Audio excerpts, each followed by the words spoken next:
A moment of peace comes to Finland's war with Russia. It's January 10th, 1940. From the pages of the Christian Science Monitor, this is 50 years ago today.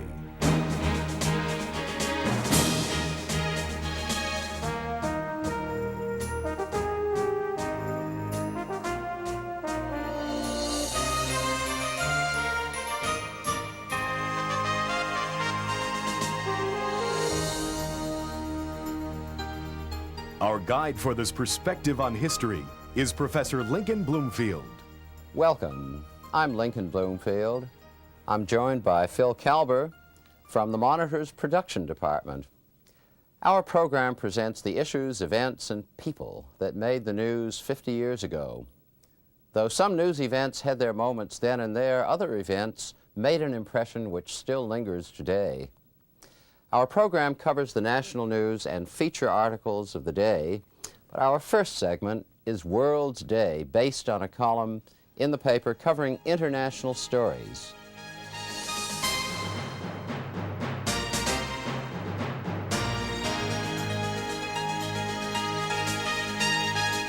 January 10th, 1940, World War II broke out last September when Germany attacked Poland and brought England and France into the war. But World War II on the Western Front is still what was called then the phony war, the drôle de guerre, as the French called it. The war was mostly paralyzed by winter cold, and Hitler had not begun to mount his major attacks on the Allies. The war was being fought at sea, and there were some losses on the part primarily of Britain, of ships, German submarine activity, but nothing like the situation that will develop during 1940, 41, 42. The news that we have been really following since 50 years ago today began looking at the papers of the Christian Science Monitor is Finland. Finland, which was attacked by the Soviet Union, its big neighbor to the south, around Thanksgiving time, 1939. And that story has been one of heroism and courage on the part of little Finland, standing off, at least for the time being, due to superior skill and operating on their home field, standing off the mighty armies of Soviet Russia. To help us understand better what was really going on with that story, I talked earlier today with Veikko Puputti, who is the president of a firm in Fitchburg, Massachusetts, and a man who 50 years ago was 9 years old in Finland at the time the attack came, and I asked him what it was like for him and his family, his neighbors, when the Russian armies fell on the Finns. When the war started, they were surprised, and like I was in the school, I was 9 years old. Really? And when the air alarm came, we had to run to the woods. It was about a half a mile over the fields. And we stayed most of the day there, you know, between the rocks and trees. And you could see the Russian planes fly over and actually little black, like a cylinders drop, you know, the bombs. And then minutes or so later, you could hear the bombs. There's a Bay Area, and then it landed in Viipuri itself. That was the city where we were living. Of course, my father was already in the service, and I was just my mother and two sisters. We were. And being, you know, winter time, of course, days are kind of short in Finland. That was only like 6 hours daylight, which was helpful because in the afternoon the Russian planes were leaving the city, and it was giving the signal that the danger is over. So we went back to home, and the word was that you should try to get to the railroad station because the trains were leaving and civilians were evacuated from the city. From oh yes, where you were living. Right, but the problem was that we got there, and about midnight the word came. We were already on the trains. These were freight trains now. Freight trains. Freight trains, and whatever available trains and cars they had. And the word came about midnight that the Russian bombings did so much damage towards west from the city of Viipuri that the trains couldn't leave. They weren't able to fix these connecting tracks, So we had to leave the train early morning hours, go back homes, and of course the bombing repeated again. Repeat itself. Stories we read leading up to that November 30th attack had the Soviets, I thought very cynically, charging the Finns with aggression and a typical sort of Hitler trick which Stalin had adopted, would you say? Of course, yes, that was a well-known thing. There was this little township they call Mainila, which was in Russian side near the Finnish border, and Russia said that Finn cannons were shooting for this little village and planning to attack Russia. Of course, the Finns denied, government denied, we didn't even have any cannons, Finland didn't have there. And it was proven later that Russian own cannons did shoot a few miles behind their own line, and then they landed, of course, this little Mainila. But that was just the one, I would say, propaganda thing to get some kind of a reason, because the negotiations didn't get anywhere. Finland didn't want to give any part of their own land. I think Stalin was once quoted as saying that sincere diplomacy is no more possible than dry water. Yes, yeah. Now, That's true. we noticed you spoke of evacuation that couldn't take place, the Soviet bombers, Russian bombers overhead. What happened with you and your family then, and what brought you to the United States later? Well, I don't know. I had some friends here, and I came kind of like visiting, and kind of arranged that. I had always planning. My father used to talk about the United States, how many big things here. You see the Empire State Building and see New York and all. So kind of I was interested, and then when I came to visit some of my friends in Pittsburgh, I got temporary. I didn't have a permanent staying papers yet, but I had temporary stay for a year, and of course I had application for as an immigrant. So I stayed, and of course I got married here too, Finn girl, you know, in Pittsburgh. So things kind of worked that way. Good. It's been about, well, almost 40 years now. Became citizen of Finland, United States already back in 1955. And been visiting Finland every now and then, but it's always nice to come back to States. Thank you very much, Veikko. My guest has been Mr. Veikko Puputti of Fitchburg, Massachusetts, a businessman who is a leader in the Finnish-American community, which centers on Fitchburg, Massachusetts. He answered some questions based on his personal experiences as a young boy in Finland at the time of the Soviet attack 50 years ago. Tomorrow, he will answer more questions, particularly about the Finnish-Soviet relationship, how that evolved historically, and how it played out during and after World War II. In 1940, the British Royal Air Force, in order to improve air-to-land communication, was training pigeons to fly back from any location to the air base with messages attached.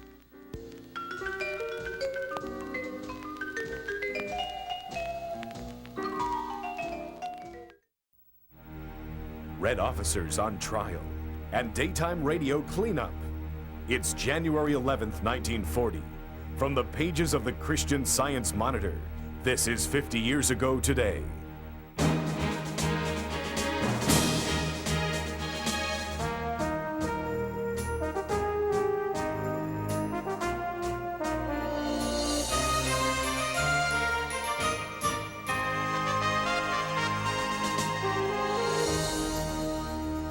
January 11th, 1940. World War II began last September 1st, when Hitler's armies smashed the Polish cavalry and began a war which was to be the bloodiest in history. But here in January 1940, in the middle of a cold winter in Europe, the war is still what they call the phony war. Not much was happening. One story of the day says the Western Front remained largely quiescent. Interest was concentrated in a Royal Air Force attack, which was a very small scale. Then, of course, in the fall of 1939, the Russians attacked Finland after the infamous pact between Adolf Hitler and Joseph Stalin, carving up territories, one for Russia, one for Germany. And the war in Finland was really the front page news. It was a gallant story, a story of 3.5 million Finns, in effect standing off 200 million Russians or Soviet, of whose army there were at least 2 million in uniform. The Finns had, say, 300,000. But they held off the Russians, and indeed, the story on January 11th, 1940, was of Finns trapping Reds. The Finns today were heavily attacking a well-equipped Russian army division which they had surrounded. That was not the way the war was supposed to go, according to Stalin's plan. But the Finnish story is a complicated one, and to help us understand it, I had a conversation earlier this week with Mr. Veikko Puputti, who is a leader of the Finnish-American community in Fitchburg, Massachusetts. And among the questions I asked him was this. In Finland's relations with the Soviet Union, which had just attacked 50 years ago, there was some history. There was a prior history of being a part of the Russian Empire and a history up to the present day, 50 years later. So my question was, then and now, how did he see the relationship between Finland and its enormous and often belligerent neighbor to the south? Finland fought Russia for hundreds of years, you would say, naturally, and they had feeling that they were neighbors, but still Finns were Finns and Russians were Russians, and they wouldn't mix, you know. And I guess that word Finlandization, that's probably one of the bad words in Finland. They don't really even accept that. But that's I think it was to in the rest of Germany. Europe It now. was De Walt or something started it and some years ago using yes. it. But they have very peaceful coexistence now, of course. I mean, Yes. Russia doesn't have to be afraid of Finland, of course, and Finns are getting, I would say, trusting more, and they do tremendous business between those two countries. There's Finland is probably one of the biggest Western countries to do with Russia, even it's based on party system, you know. And it also, So, I recall, tourist buses by the dozen coming from Finland into Leningrad. Yes. When I was in Leningrad last. So Finlandization, though, you say it's a bad word in Finland, but here in 1990, in the fall of 1989, Mikhail Gorbachev, the president of the Soviet Union, was seen in Helsinki telling the Finnish people that, I think I'm quoting him correctly, the Soviet Union has no right to interfere with anything going on in Eastern Europe. Yes. Which suggests Yes, not only a different relationship, but maybe Finlandization becomes a better word for some of the Eastern European states to maintain their freedom. What do you think about that? Well, there might be some let's say good points in there, because Finland has kept its independence, of course, and gaining this economic good business relation with Russia. Otherwise, Russia needs Finland, so Finland needs also business there. What's so the I basis think of it that might trade? Yeah. What does you mentioned this huge or large trade? Mm-hmm. What does Finland provide the Soviet Union and vice versa? Now, 50 years later. We're talking like 1880 or 88, 89. 1989, 1990, which is when we now looking at the paper. I would say a lot of it is like a technical side of business. Otherwise, they supply, well, like icebreakers, of course. Yes. And also they build some hotels there and build some paper and pulp mills in Russia and some big hydro power plants built by Finns. So Russians are gaining a lot of technical know-how and some of these turnkey operations too that Finns are doing. What does Russia give Finland in exchange? I would say mostly probably raw materials like oil, gas, and some wood also comes from Russian side. But because it's based on that even import-export, so when oil prices went down, it was hurting Finnish export to Russia because they didn't want to buy. But what a commentary on a country of, well, it was 3 million. 50 years ago, the population is what, 4 million? 4.9, I would say, a little less than 5, yes. And a country which was 200 million then and 300 million now. Someone described the Soviet Union recently, here 50 years later, as an underdeveloped country with rockets, which is not quite accurate, but Finland, with a small population, fought off the Soviet Union in the Winter War, and today, 50 years later, provides the Soviet Union with high technology that the Soviets still are incapable of doing themselves. Yes. You're in a business which We're in plastics and molds, you know. Do you deal with Finland and the Soviet Union today in your business? No, not us directly. I did 88 in August. There was a congress in Finland, small business congress, and I met some Russian, like a business reps there too, but not directly, but some interesting contacts I made even on my own business. So we'll see what a year or two will bring. Of course, perestroika was still kind of new, you know, 88, yes. But like one of their chief, actually he was the head of Chamber of Commerce from Moscow, he spoke beautiful English, was asking me how I liked it. We made a trip to Leningrad. I said, yes, it looks all right. But on talking, I said, you know, I was born in Russia. So he was kind of surprised, yes. because I was born in a city that Russia took. That's right. So naturally I asked, when are you going to give this city back? What do you see in terms of the relationship between Russia, Soviet Union, and Finland as we look out 50 years ahead? You mean from now? From now, let's say 2000, Yeah, the next decade or so. I think it, in Finland, my feeling is, that was a year and a half ago last time there, but they kind of breathe a little easier, like, and make their own decision a little more strongly, you know. And of course Finland has been independent always, but I think they look like optimistically in the coming decade, I would say. Good. And especially with Gorbachev, this perestroika and glasnost, it's definitely helpful. Of course, they hope that someday little countries, Baltic, like Estonia, is related to Finland. You know, they speak actually like Finns, almost. 50%, I would understand, is hope that they would come independent and have a nice relations there.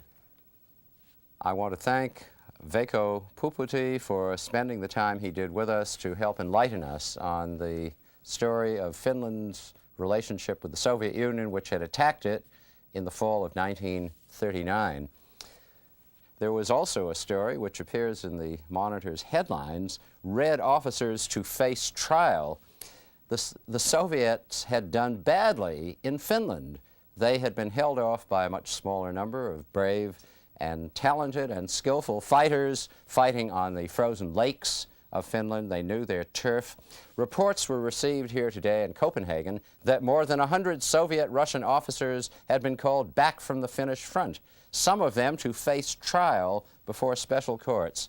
The Stalin regime was famous for trying and convicting people who had had anything to do with the enemy after World War II, when the prisoners from the Soviet army who had been captured by the Germans were released. They tended to be arrested and sent to Siberia. Why? Because the paranoia of Stalin's Soviet Union implied that they had sold out somehow to the enemy. Coming up, whatever happened to the food stamp plan?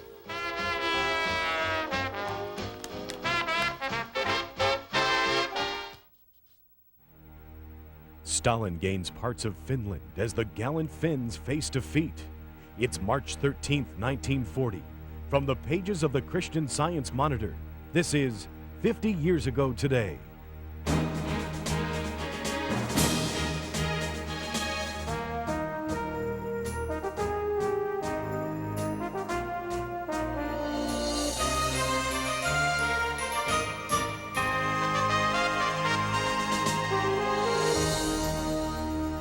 Today we have a major news story.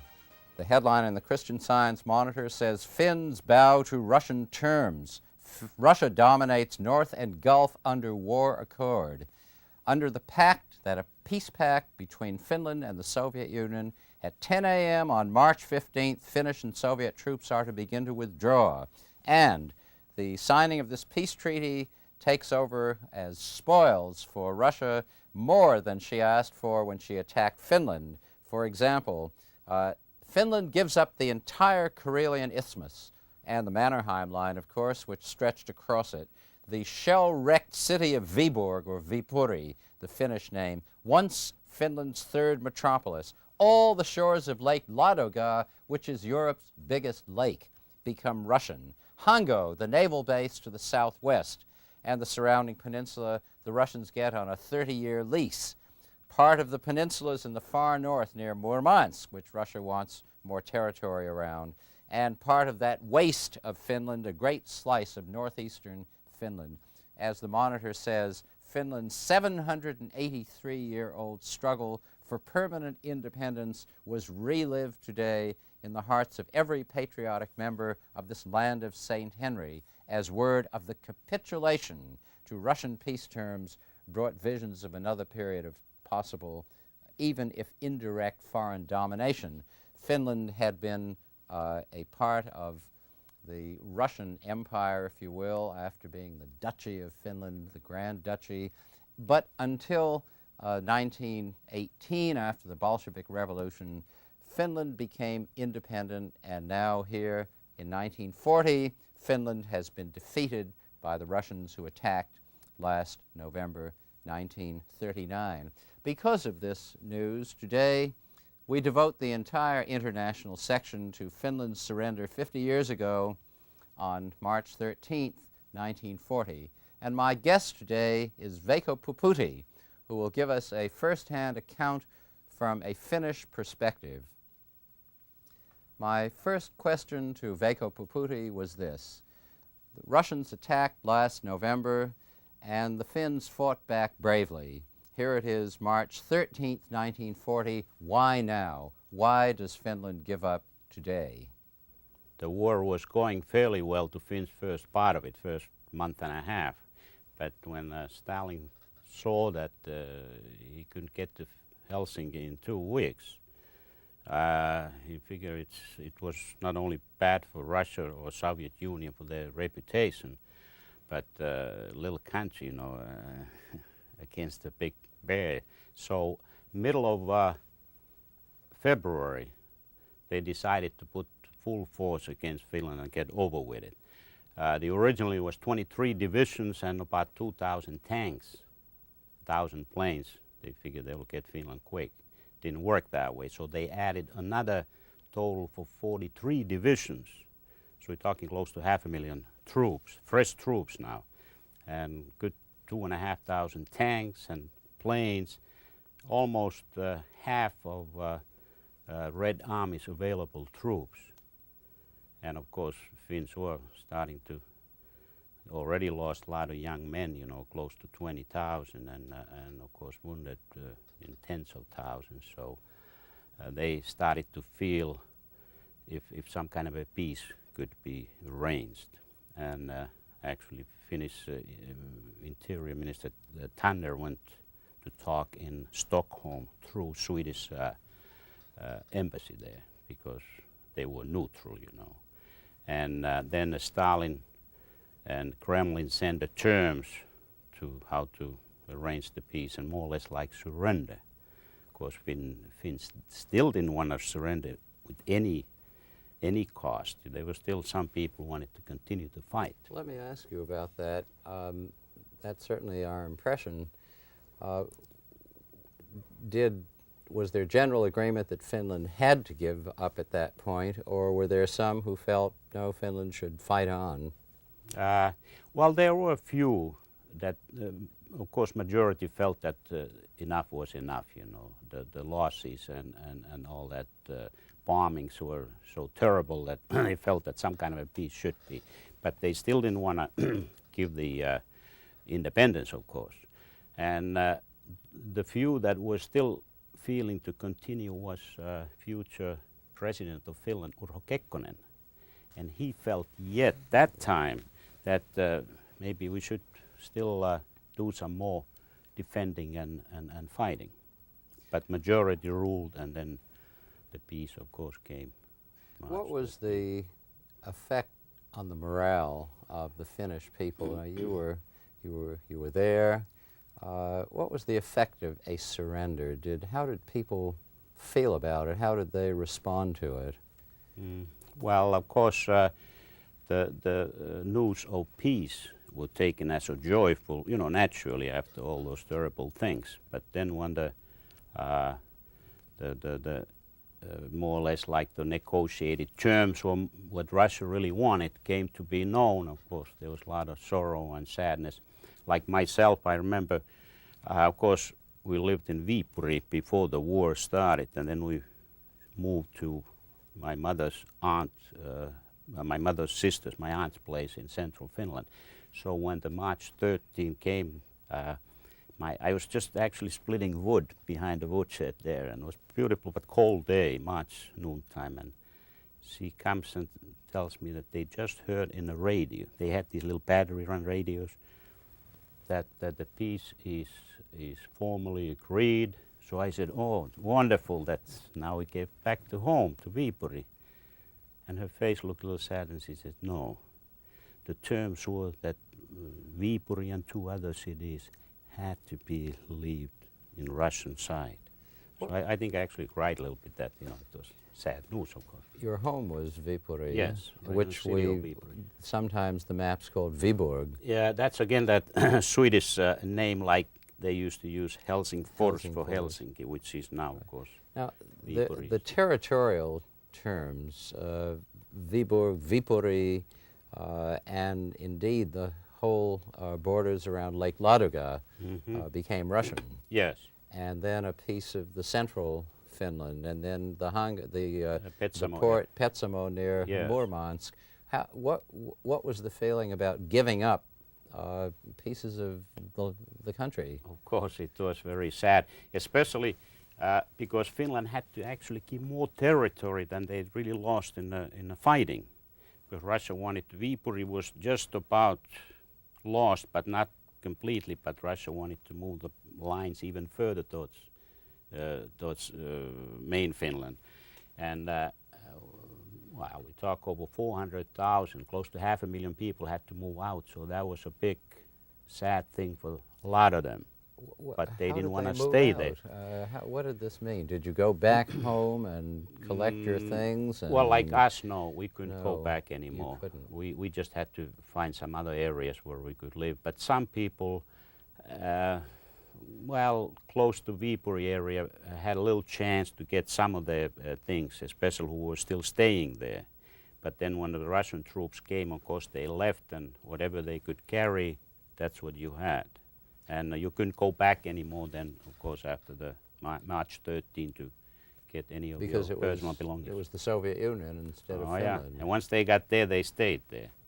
You couldn't go back and at least get some of your things. And so. Was there any time when you could do that before the no, final terms? Well, of course, there was still quite a few civilian people in Viipuri till end of February living. Of course, schools and those were out. There was no, but there were quite a few thousand. But when Russian troops started to get close to Viipuri, of course, the old civilian population left, and that's end of that.